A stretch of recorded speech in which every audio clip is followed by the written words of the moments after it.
अस्सलाम वालेकुम। कैसी है मेरी प्यारी प्यारी सी यूट्यूब फैमिली जी। तो जनाब आज कोई इतनी ख़ास ब्लॉगिंग नहीं हो रही क्योंकि आपको पता है सर्दियाँ शुरू हो चुकी है और सर्दियों में बहुत छोटे छोटे दिन होते हैं तो आपको बिल्कुल भी कुछ करने का मौका नहीं मिलता। और स्पेशली जिन घरों में तो लेट उठा जाता है सो के, तो वहाँ तो दिन का बिल्कुल पता नहीं चलता।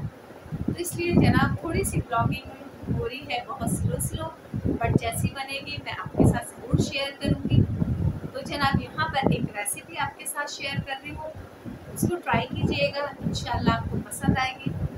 चलिए चलते हैं अपनी वीडियो की जानिब। जी तो जनाब यहाँ पर मैं कर रही हूँ शामी कबाब फ्राई, जो मैंने आपके साथ रेसिपी शेयर करी। तो देखिए इस तरह जब चीज़ें फ्रीज़ होती हैं तो हम बहुत बआसानी से जल्दी से निकालते हैं और उसको फ्राई करके इंजॉय कर लेते हैं। तो यहाँ पर जनाब मैं बना रही थी अपने देसी से बन कबाब, क्योंकि जनाब थोड़ी सी भूख लग रही थी और कुछ खाने का दिल नहीं चाह रहा था, तो बस दिल चाहा कि बन कबाब बना लिए जाएं। तो जनाब फ्रीज़ तो थे कबाब, बस जल्दी से निकाले, उसे फ्राई किए और जल्दी से झटपट से बन कबाब रेडी कर लिए।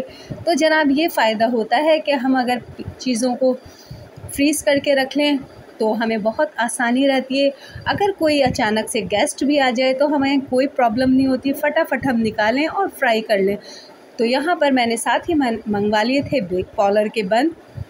अच्छा, यहाँ रज़ा का सबसे पहले बन कबाब रेडी करूँगी, क्योंकि रज़ा को जाना था ट्यूशन, वो लेट हो रहे थे और रज़ा के मिड टर्म शुरू हो गए। तो जनाब इसीलिए सारा फोकस पढ़ाई पर ही है। तो बस जनाब यहाँ जल्दी से मैं रज़ा के लिए बन कबाब रेडी कर रही थी। तो इसी तरह मेरी यही ख्वाहिश होती है कि बच्चे भूखे ना रहें, टाइम पर खाना खा लें। और स्पेशली आपको पता है खेलने वाले पढ़ने वाले बच्चे होते हैं तो उन्हें तो कुछ ज़्यादा ही भूख लगती है। तो मेरे घर में तो ऐसा नहीं है, बट ये है कि रज़ा को दूसरे बच्चों की निस्बत थोड़ी सी भूख ज़्यादा लगती है। तो लेकिन बहुत ज़्यादा नहीं खाते, वो बहुत लाइटली सा खाते हैं, लेकिन ये है कि उनको भूख लगती है। तो बस जनाब इसीलिए मैं सबसे पहले रज़ा के लिए बर्गर रेडी कर रही थी। अच्छा, यहाँ पर मैंने टमाटर कट कर लिए थे और साथ ही थोड़ी सी प्याज, और ये ग्रीन चटनी है जो ये भी मैं फ्रीज़ करके रखती हूँ। और साथ ही ले लिया था मैंने चिली गार्लिक सॉस, और साथ ही जनाब बेक पॉलर के बन मंगवा लिए थे। तो इस तरह छोटी छोटी चीज़ें जब हम फ्रीज़ करके रख लेते हैं ना तो हमारे एनी टाइम बहुत काम आ जाती हैं। स्पेशली मेरे लिए तो बहुत हेल्पफुल रहती हैं, क्योंकि मेरे पास टाइम बहुत कम होता है। सारा दिन आपको पता है घर में ही इतने बिज़ी रहते हैं, घर के ही छोटे छोटे काम इतने निकल जाते हैं कि जनाब एक काम करके हटते नहीं और दूसरा काम रेडी रहता है। तो बस जनाब ये तो खैर होता ही है। अच्छा, यहाँ एक छोटी सी बात आपके साथ शेयर करूँगी, वो ये कि जनाब आजकल लोग एक दूसरे से कंपेयर बहुत करने लग गए। तो मेरे हिसाब से ये बहुत बुरी आदत है, क्योंकि जब हम दूसरों से अपने आप को कंपेयर करते हैं ना तो यकीन करें बाज़ जगह हमारा दिल बहुत टूट जाता है।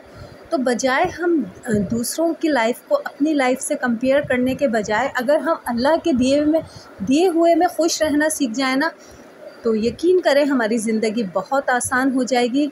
और हमें ये नहीं सोचना चाहिए कि उसके पास जनाब इतनी मतलब आसाइशें हैं या इतनी चीज़ें हैं और हमारे पास तो कुछ नहीं है।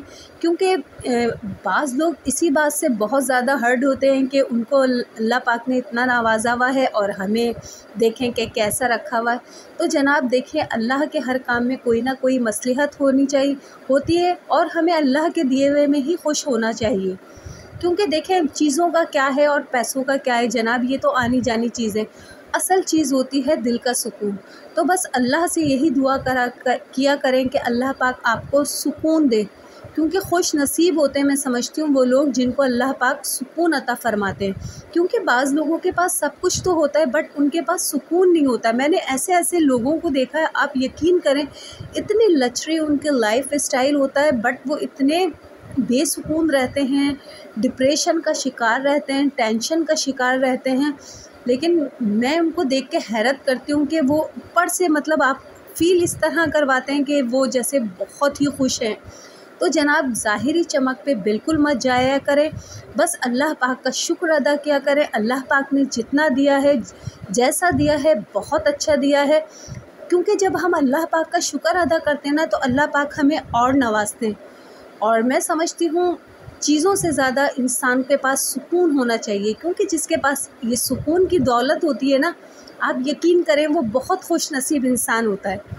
तो बस मेरी तो अल्लाह पाक से अल्लाह पाक से मेरी तो यही दुआ होती है कि अल्लाह पाक बस मुझे सुकून अता फ़रमाए। और यकीन करें, जब मैं अल्लाह के करीब होती हूँ मुझे इतना सुकून मिलता है। तो बस इसीलिए अब मैंने ये अपनी आदत बना ली है, जब भी अगर कोई देखें, हर घर में परेशानियाँ और टेंशनें तो होती हैं, छोटी छोटी बात पे भी बाज़ औक़ात टेंशन हो जाती है। तो जब भी मेरे साथ कोई ऐसा मसला होता है, मैं अपने अल्लाह पाक के इतने करीब हो जाती हूँ और यकीन करें मुझे इतना सुकून मिलता है, इतना सुकून मिलता है कि शायद मैं आपको लफ्ज़ों में नहीं बता सकती। तो बस जनाब, अल्लाह पाक से जुड़िए, अल्लाह पाक का कुर्ब हासिल कीजिए, तो आप ख़ुद महसूस करेंगे आपको जिस्मानी नहीं रूहानी भी इतना सुकून मिलेगा कि आप फ़ौरन सजदा रेज़ हो जाएंगे और अल्लाह पाक का फिर शुक्र अदा करेंगे। तो बस जनाब, मेरी तो यही कोशिश होती है। और यकीन करें, मैं तो मतलब देखती हूँ बाज़ लोगों का इतना लाइफ स्टाइल, इतना लग्जरी लाइफ स्टाइल देखती हूँ, लेकिन मुझे कभी किसी से कभी कोई अल्हम्दुलिल्लाह अल्लाह पाक का मैं जितना शुक्र अदा करूँ कम है। मुझे कभी किसी से कोई हसद नहीं होती। हाँ, मुझे थोड़ी बहुत हसद ज़रूर होती है ऐसे लोगों को जिनको मैं देखती हूँ कि माशाल्लाह वो तहज्जुद गुज़ार हैं, 5 वक्त की नमाज़ पढ़ते हैं, दिन में 2-2 3-3 मरतबा कुरान पाक खोलते हैं। ऐसे लोगों को जब मैं देखती हूँ ना, एक कहते हैं ना, बड़ा रश होता है कि मतलब मैं ख़ुद से भी करने की कोशिश करूँ, तो मुझे रश्क आता है ऐसे लोगों पे। बट दुनियावी चीज़ें और लग्जरी लाइफ स्टाइल, तो इस चीज़ के मैं बिल्कुल अगेंस्ट हूँ, क्योंकि मेरे रब ने मुझे बहुत नवाजा हुआ है और जितना नवाजा हुआ है उस पर मैं जितना शुक्र अपने रब का अदा करूँ वो कम है। तो बस जनाब, ये छोटी सी बात थी जहन में, सोचा आपके साथ शेयर कर लूँ, सो मैंने कर ली। क्योंकि देखिए, मेरी कोई भी बात स्क्रिप्टेड तो होती नहीं जो मैं एकदम फर बोलूँ तो बस जनाब, जो बात जहन में आती है आपके साथ शेयर कर लेती हूँ। तो जनाब, यहाँ पर मज़ेदार से हमारे देसी बन कबाब हो गए थे रेडी, और साथ ही हमने मज़ेदार सी भी इलायची वाली चाय भी बनाकर रेडी कर ली थी। अच्छा, एक इलायची से बहुत अच्छा सा फ्लेवर आ जाता है, सिर्फ मैं एक ही इलायची का यूज़ करती हूँ, क्योंकि ज़्यादा डालने से मुझे ऐसा लगता है कि थोड़ा सा स्ट्रॉन्ग फ्लेवर हो गया, तो इसीलिए मैं सिर्फ एक ही इलायची का यूज़ करती हूँ। तो यहाँ जनाब देख लीजिए, हमारी मज़ेदार सी चाय भी हो गई थी रेडी, और साथ ही मज़ेदार से बन कबाब भी हमने करे खूब एंजॉय। तो बस जनाब, ये कर लिया हमने एंजॉय। तो अब खाने की तैयारी थी। तो यहाँ आज बहुत सिंपल सी मैं डिश बना रही हूँ, आलू गोभी की रेसिपी आपके साथ शेयर करूँगी। तो यहाँ तकरीबन आधा किलो आलू थे और जनाब 1 किलो के करीब गोभी थी, और साथ ही ये लहसुन का एक बंच था जिसे मैंने बारीक चॉप कर लिया था, और एक प्याज थी उसे भी मैंने बारीक स्लाइस में कट कर ली थी। 2 मीडियम साइज़ के टमाटर थे, उसे भी मैंने कट कर लिए थे। तो अब हम इसमें ऐड करेंगे अपने स्पाइसेस। 1 टीस्पून हमने इसमें ऐड की है चिली पाउडर, और 1 टीस्पून ऐड किया है चिली फ्लेक्स, और हाफ़ टी स्पून हमने इसमें ऐड किया हल्दी पाउडर, और धनिया पाउडर ऐड किया है 1.5 टीस्पून। हाफ़ कप लेंगे हम कुकिंग ऑयल। तो सबसे पहले जनाब कुकिंग ऑयल गरम कर लेंगे और 1 टीस्पून ज़ीरे को हल्का सा फ्राई करेंगे, और साथ ही इसमें ऐड कर देंगे गार्लिक जो हमने बारीक चॉप किया हुआ है। सब्जियों में यकीन करें आप इस तरह गार्लिक चॉप करके डालेंगे ना, बहुत मज़ेदार इसका फ्लेवर आता है। तो बस जनाब, यहाँ पर साथ ही शामिल कर देंगे इसमें प्याज जो हमने बारीक कट करके रखी है। तो लाइट सा हम इसको गोल्डन फ्राई कर लेंगे, बहुत ज़्यादा डार्क हमने फ्राई नहीं करना है इसको। तो यहाँ पर जनाब देखिए, लाइट गोल्डन ये फ्राई हो गया है। अब हम इसमें ऐड कर देंगे टमाटर, जिसमें हमने सारे स्पाइसेस ऐड करे थे। अच्छा, जिंजर गार्लिक पेस्ट का हम यहाँ यूज़ नहीं करेंगे, क्योंकि हमने एक बंच ले लिया था गार्लिक का और उसको हमने चॉप कर लिया था। और सब्जियों में गार्लिक ही आप सिर्फ ऐड कीजिएगा, उससे बहुत अच्छा फ्लेवर आता है। स्पेशली गार्लिक का जो इस खुशबू होती है और इसका फ्लेवर होता है सब्जियों में, तो बहुत ही मज़ेदार लगता है। तो बस जनाब, यहाँ पर टमाटर हो गए थे सॉफ्ट। अब हम इसे अच्छे से भून लेते हैं ताकि हमारी अच्छी सी ग्रेवी बनकर हो जाए तैयार। तो जनाब यहाँ पर देखिए, मैंने टमाटरों को अच्छे से भून लिया है और ये हमारी बहुत अच्छी सी ग्रेवी हो गई है तैयार। तो और अब बस 1-2 मिनट और भून लेंगे। तो देखिए, ऑयल ऊपर आ चुका है और ग्रेवी हमारी अच्छी सी भून गई है। तो यहाँ ऐड कर देंगे हम पिसा हुआ गरम मसाला 1 टीस्पून, और इसको अच्छे से मिक्स करके अब हम ऐड कर देंगे इसमें सब्ज़ी जो हमने कट करके रखी थी, तो वो इसमें ऐड कर देंगे। अच्छा, फूल गोभी में आपको पता है उसका बंच होता है, तो उसमें डंठल ही इतने ज़्यादा हो जाते हैं, तो इसीलिए जनाब यहाँ पर मैंने तकरीबन 1 किलो फूल गोभी ली थी, क्योंकि उसका जो बंच था उसमें नीचे डंठल बहुत थे, और साथ ही इसके आधा किलो मैंने आलू लिए थे। तो बस जनाब यहाँ देखिए मैंने सब्ज़ी इसमें मिक्स कर दी है। अब इसे अच्छे से मिक्स कर लेंगे ताकि सारे स्पाइसेस सब्ज़ी में अच्छे से मिक्स हो जाएं।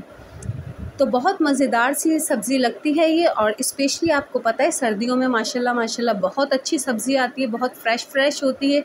तो मेरी यही कोशिश होती है कि मैं अपने खानों में सब्ज़ियों का भी यूज़ रखूं, क्योंकि मेरे बच्चे तो इतने शौक़ से नहीं खाते क्योंकि आपको पता है हर घर का ये मसला है कि बच्चे थोड़े से नखरे करते हैं, बट मेरे हस्बैंड बहुत शौक़ से खाते हैं सब्ज़ियां। तो इसीलिए मेरी कोशिश होती है कि मैं सब्ज़ी को भी ज़रूर अपने खानों में ऐड करूं। तो बस जनाब यहाँ पर मैंने सब्ज़ी कर दी है अच्छे से मिक्स। अब हम थोड़ा सा इसमें हमने पानी शामिल कर दिया है। अब इसको बॉयल आने देंगे। जब बॉयल आ जाएगा तो इसको तकरीबन 15 से 20 मिनट के लिए रख देंगे, ताकि सब्ज़ी हमारी अच्छी सी सॉफ़्ट हो जाए और ये आलू भी अच्छे से गल जाएँ। तो यहाँ पर जनाब 15 से 20 मिनट हो गए हैं, और देखिए पानी भी हो गया है अच्छे से ड्राई, और जनाब हमारी सब्ज़ी भी गल चुकी है। अच्छा, फूल गोभी बहुत ज़्यादा सॉफ़्ट होती है, तो इसलिए ज़्यादा चमचा मत चलाइएगा, ताकि इसके फूल खिले खिले ही रहें जनाब, वरना बिल्कुल मैश से हो जाते हैं।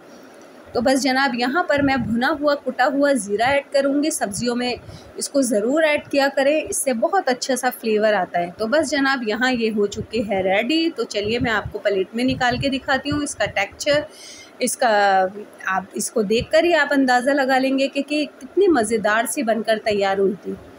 तो ये होता है कि जनाब सर्दियों में बहुत फ्रेश सी सब्ज़ी आती है, और अच्छा ये सब्ज़ी को अगर आप हल्के घी के पराठों के साथ सर्व कीजिए ना, तो बहुत मज़ेदार से लगते हैं, और बच्चे भी जनाब बड़े खुशी खा लेते हैं। तो जनाब यहाँ पर हमारी सब्ज़ी रेडी हो गई थी, तो थोड़ा सा हम इसे गार्निश कर लेंगे, थोड़ा सा हरा धनिया डाल लेंगे, और जनाब थोड़ी सी हरी मिर्चें ऐड कर लेंगे, क्योंकि मैं बहुत ज़्यादा स्पाइसी नहीं बनाती, क्योंकि मेरे बच्चे बहुत ज़्यादा स्पाइसी नहीं खाते, लेकिन मेरे हस्बैंड खाते हैं, तो उनके लिए मैं ज़रूर हरी मिर्चें इस तरह ऊपर से ज़रूर डालती हूँ, ताकि वो अच्छे से इसको चूर के खा लें। तो जनाब यहाँ मज़ेदार सी आलू गोभी की सब्ज़ी हो गई है रेडी। तो आप इसकी लुक देख लीजिए, बहुत मज़ेदार बनकर रेडी होती है। बहुत कॉमन डिश है, तकरीबन हर घर में ही बनती है, लेकिन हर किसी का बनाने का मेथड अलग होता है। तो आप इस रेसिपी को ट्राई कीजिएगा और बताइएगा मुझे कि ये आपको कैसी लगी। लुक वाइज देख लीजिए, बहुत ही मज़ेदार बनकर ये तैयार होती है, और जनाब गर्मा गर्म अगर लाइट से घी के पराठों के साथ सर्व की जाए तो बहुत ही मज़ेदार लगती है। तो बस जनाब ये थी मेरी आज की रेसिपी। अगर आपको ये पसंद आए तो इसको ज़रूर ट्राई कीजिएगा।